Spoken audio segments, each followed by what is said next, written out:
What's up, family? Welcome back to the Stop Sinking Show, where we go from struggle to flow.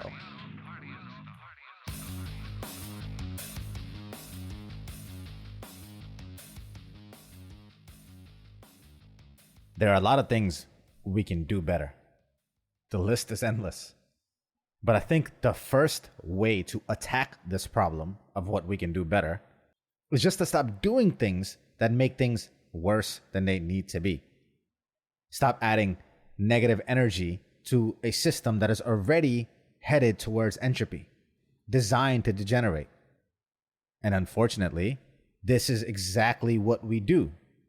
So it makes bad things worse. The problem is that we are stuck in a reciprocal hell. We start out most relationships with an optimistic outlook. Somewhere in the middle of them, we start to build in expectations and start to feel shorted or slighted for little things here and there. We fail to feel seen.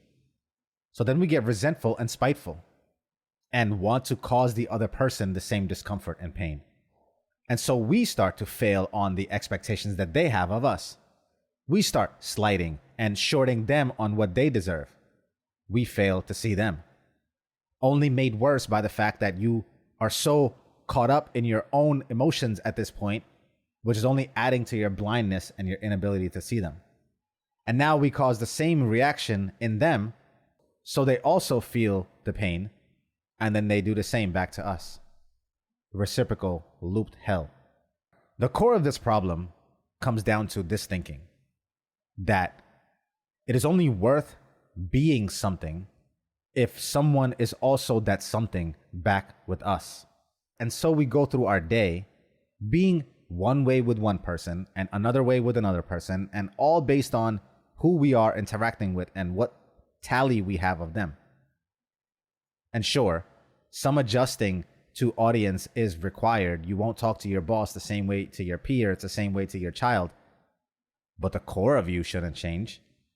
What you stand on shouldn't change. What you are willing to give shouldn't change. The kindness, the love, the respect, the acknowledgement, the willingness to hold space, none of that should change, whether or not the other person can or does not want to do the same for us. Because if you let the core of you change according to each person, how will you be defined? You will sway in the wind and spiral downwards. That's right, you will spiral downwards. You will have trapped yourself in a self-reinforcing cycle to hell. I do this for you, you don't see it, so I do less, and then you notice me doing less, and so you do less, and I notice you doing even less, so I do even less, and before you know it, we no longer have a foundational ability to climb back out of this relational hell, this hole that we have made for ourselves, that we have dug into. We brought our relationship to hell. The only real solution to this is to detach your intentions from your expectations. Say to yourself, I give the world what I want back, but I won't stop giving it because I don't get it back. The point of giving it is not to earn the getting back of it. It's just to give it. You don't even have to register the faces of the people you give it to. You will never run out of it. Whatever it is, your kindness, your heart, your love, the more you give it away, the more of it you have. If you try to hold on to what you have so tightly, your supply of more coming to you also stops. Because it's like, this person already has their hands full, so I'll just move on. Not knowing what you have in your hand is the love and kindness and care that you have been holding on to for so long, to give it out so carefully and sparingly. Because only so few people gave it back. Only so few lived up to the heavy expectations that come with your giving. You could have instead given indiscriminately, not worried about what comes back. Found out the more you give, you grow your own capacity to give. The more you love, you grow your capacity to love. It's almost like more love finds its way back in this place that you are giving it from. More kindness, more openness, more consideration, more care. The more you give it, unattached to who you are giving it to, not worried about whether it is in their capacity to give it back to you or not. Because what were you after anyway? Just knowing that you have enough of it, right? Knowing that you won't run out of it. And now you know you can have enough of it just by giving it away. You can't get your gifts from God when both of your hands are full. And when you empty them, giving away all that you hold on to, abundance starts making its way to you again. You begin to receive. And again, you can stop this flow if you stop the giving. To keep the flow going, you must keep the giving going. You must give almost as soon as you receive. Nothing is ours to keep anyway. What are you holding on to it for? It erodes even in your hands. None of it is permanent. Give it away. All of your love. All of you. Give away all of you.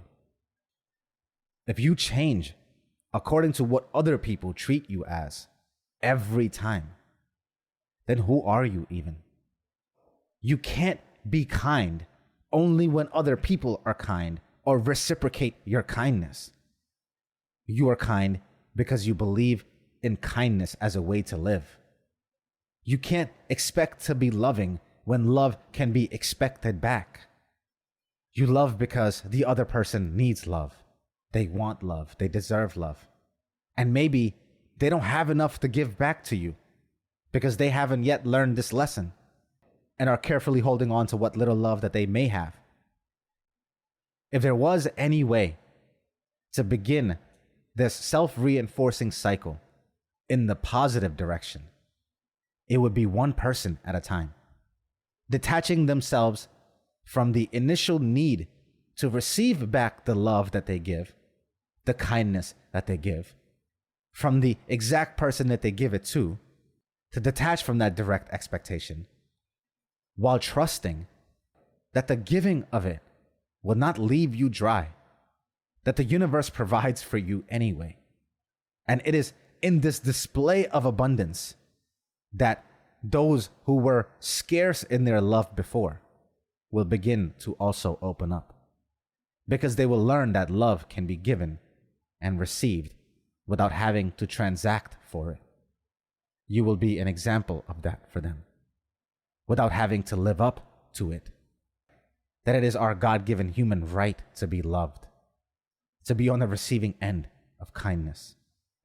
And then when we truly believe ourselves that we are deserving of that, just for being endowed with the spirit of the divine, just for being human, then we too can give it out to others indiscriminately.